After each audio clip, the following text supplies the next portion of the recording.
Hello friends, എല്ലാവർക്കും ചില്ലു ബല്ലു ഹില്ലുവിൻ്റെ പുതിയൊരു വീഡിയോയിലേക്ക് സ്വാഗതം.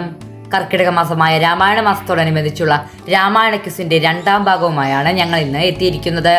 ഈ വീഡിയോയും ഇതിനു മുമ്പ് അപ്ലോഡ് ചെയ്ത വീഡിയോയും ഇനി വരാൻ പോകുന്ന വീഡിയോസും കണ്ടാൽ നിങ്ങൾക്ക് ഉറപ്പായും രാമായണ ക്വിസിൽ വിജയിക്കാം. അപ്പോൾ നമുക്ക് ചോദ്യങ്ങളിലേക്ക് കടക്കാം. രഘുവംശം അഥവാ സൂര്യവംശത്തിൻ്റെ കുലഗുരു ആര്? ഉത്തരം വസിഷ്ഠ മഹർഷി. വിദേഹ രാജ്യത്തിൻ്റെ രാജാവ് ആര്? ഉത്തരം ജനകൻ. രാമായണം എന്ന പദത്തിന്റെ അർത്ഥം എന്ത്? ഉത്തരം രാമന്റെ അയനം അഥവാ രാമന്റെ യാത്ര. രാമായണം ഏത് സാഹിത്യ വിഭാഗത്തിൽ ഉൾപ്പെടുന്നു? ഉത്തരം ഇതിഹാസം.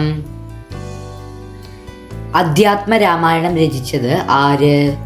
ഉത്തരം എഴുത്തച്ഛൻ. തമിഴ് ഭാഷയിൽ എഴുതപ്പെട്ട രാമായണം ഏത്? ഉത്തരം കമ്പരാമായണം. വാത്മീകി രാമായണം മലയാളത്തിലേക്ക് വിവർത്തനം ചെയ്തത് ആര്? ഉത്തരം വള്ളത്തോൾ. വാത്മീകിയുടെ പൂർവനാമം എന്ത്? ഉത്തരം രത്നാകരൻ.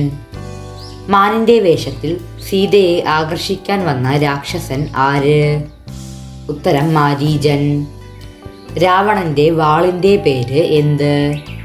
ഉത്തരം ചന്ദ്രഹാസം. വിദേഹ രാജ്യത്തിന്റെ തലസ്ഥാനം ഏത്? ഉത്തരം മിഥിലാപുരി. രാമരാജ്യ സങ്കല്പം ആരുടേതാണ്? ഉത്തരം ഗാന്ധിജി. അഹല്യയെ കബളിപ്പിക്കാൻ ചെന്ന ദേവൻ ആര്? ഉത്തരം ദേവേന്ദ്രൻ. അപ്പോൾ ഫ്രണ്ട്സ്, ഇത് നമ്മുടെ കഴിഞ്ഞ വീഡിയോയിലെ ബോണസ് ചോദ്യമായിരുന്നു. ചോദ്യം ഇതാണ്: അഹല്യയുടെ ഭർത്താവ് ആയ മഹർഷി ആരായിരുന്നു? ഉത്തരം ഗൗതമൻ. ഏറ്റവും ആദ്യം ശരിയുത്തരം അയച്ചിരിക്കുന്നത് സുധാഞ്ജലി എന്ന അക്കൗണ്ടാണ്. രണ്ടാമതായി സതീഷ് കെ എന്ന അക്കൗണ്ട്. മൂന്നാമതായി ശ്രീദേവി എന്ന അക്കൗണ്ട്. നാലാമതായി വസന്തം എന്ന അക്കൗണ്ട്. അഞ്ചാമതായി ലീല എന്ന അക്കൗണ്ട്. ശരിയുത്തരം അയച്ച എല്ലാ കൂട്ടുകാർക്കും അഭിനന്ദനങ്ങൾ. അഹല്യ ഗൗതമ ശാപത്താൽ ഏത് രൂപത്തിൽ ആയി? ഉത്തരം ശിലാരൂപത്തിൽ. അഹല്യയുടെ പുത്രൻ ആര്? ഉത്തരം ശതാനന്ദൻ. അഹല്യ ശാപമോക്ഷത്തിനു ശേഷം വിശ്വാമിത്രൻ ശ്രീരാമനെയും ലക്ഷ്മണനെയും എവിടേക്കാണ് കൊണ്ടുപോയത്? ഉത്തരം മിഥിലാപുരി. മിഥിലയിലെ രാജാവ് ആരായിരുന്നു? ഉത്തരം ജനകൻ. വിശ്വാമിത്രൻ രാമലക്ഷ്മണന്മാരെ മിഥിലയിലേക്ക് കൂട്ടിക്കൊണ്ടുപോയത് എന്ത് ദർശിക്കാനായിരുന്നു? ഉത്തരം ശൈവജാപം. ജനകരാജാവിൻ്റെ പുത്രിയുടെ പേര് എന്ത്? ഉത്തരം സീത. ജനക മഹാരാജാവിന് സീതയെ ലഭിച്ചത് എവിടെ നിന്നായിരുന്നു? ഉത്തരം ഉഴവുചാൽ. സീതാദേവിയെ വിവാഹം ചെയ്യുവാൻ പരീക്ഷയായി ജനകൻ നിശ്ചയിച്ചത് എന്തായിരുന്നു? ഉത്തരം ശൈവചാപഭഞ്ജനം. വസിഷ്ഠന്റെ പത്നി ആര്? ഉത്തരം അരുന്ധതി. ലക്ഷ്മണനെ വിവാഹം ചെയ്ത കന്യകയുടെ പേര് എന്ത്? ഉത്തരം ഊർമിള. ഭരതന്റെ പത്നിയുടെ പേര് എന്ത്? ഉത്തരം മാണ്ഡവി. ശത്രുഘ്നന്റെ ഭാര്യ ആര്? ഉത്തരം ശ്രുതകീർത്തി. സീതയായി ജനിച്ചത് ഏത് ദേവിയാണ്? ഉത്തരം ലക്ഷ്മി ദേവി.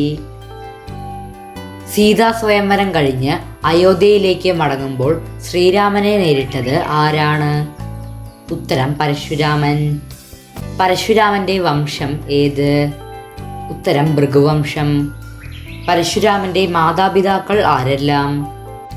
ഉത്തരം രേണുക ജമദഗ്നി. പരശുരാമന്റെ പ്രധാന ആയുധം ഏത്? ഉത്തരം പരശു അഥവാ വെൺമഴു. പരശുരാമൻ ആരുടെ ശിഷ്യനായിരുന്നു? ഉത്തരം പരമശിവൻ. പരശുരാമനാൽ വധിക്കപ്പെട്ട രാജാവ് ആര്? ഉത്തരം കാർത്തവീരാർജുനൻ. പരശുരാമനാൽ 21 വട്ടം കൊന്നൊടുക്കപ്പെട്ടത് ഏതു വംശം? ഉത്തരം ക്ഷത്രിയ വംശം. പരശുരാമൻ തപസ്സു ചെയ്തുകൊണ്ടിരിക്കുന്നത് എവിടെയാണ്? ഉത്തരം മഹേന്ദ്രപർവ്വതം. പരശുരാമൻ ശ്രീരാമന് നൽകിയ ചാപം ഏത്? ഉത്തരം വൈഷ്ണവ ചാപം. വിവാഹശേഷം അയോധ്യയിലെത്തിയ ഭരതനും ശത്രുഘ്നനും എവിടേക്കായിരുന്നു പോയത്? ഉത്തരം കേകയ രാജ്യം. ഭരതന്റെ മാതുലന്റെ പേര് എന്ത്? ഉത്തരം യുധാജിത്ത്. ശ്രീരാമ അവതാരമുണ്ടായത് ഏത് യുഗത്തിൽ ആയിരുന്നു? ഉത്തരം ത്രേതായുഗത്തിൽ. ശ്രീരാമന് രാഘവൻ എന്ന പേര് ലഭിച്ചത് ഏത് വംശത്തിൽ ജനിച്ചതിനാലാണ്? ഉത്തരം രഘുവംശം. ദശരഥന്റെ അസ്ത്രമേറ്റ് കൊല്ലപ്പെട്ട മുനികുമാരന്റെ പേര് എന്ത്? ഉത്തരം ശ്രവണകുമാരൻ. വിശ്വാമിത്രൻ എവിടെയാണ് യാഗം നടത്തിയത്? ഉത്തരം സിദ്ധാശ്രമം. ശ്രീരാമ പട്ടാഭിഷേകം മുടക്കുവാൻ ദേവന്മാർ സമീപിച്ചത് ആരെയാണ്? ഉത്തരം സരസ്വതി. ശ്രീരാമന്റെ അവതാര രഹസ്യം അയോധ്യാവാസികളെ ബോധ്യപ്പെടുത്തിയത് ആരായിരുന്നു? ഉത്തരം വാമദേവൻ. വനവാസത്തിൽ അനുഷ്ഠിക്കേണ്ട ധർമ്മങ്ങളെക്കുറിച്ച് ലക്ഷ്മണന് ഉപദേശം നൽകിയത് ആര്?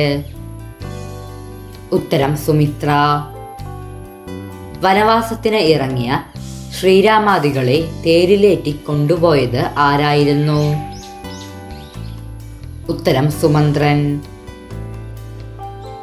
യുദ്ധത്തിൽ വച്ച് ദശരഥന്റെ രഥത്തിന്റെ ചക്രത്തിന്റെ കീലം നഷ്ടപ്പെട്ടപ്പോൾ കൈകേയി ആ സ്ഥാനത്ത് എന്താണ് വെച്ചത്?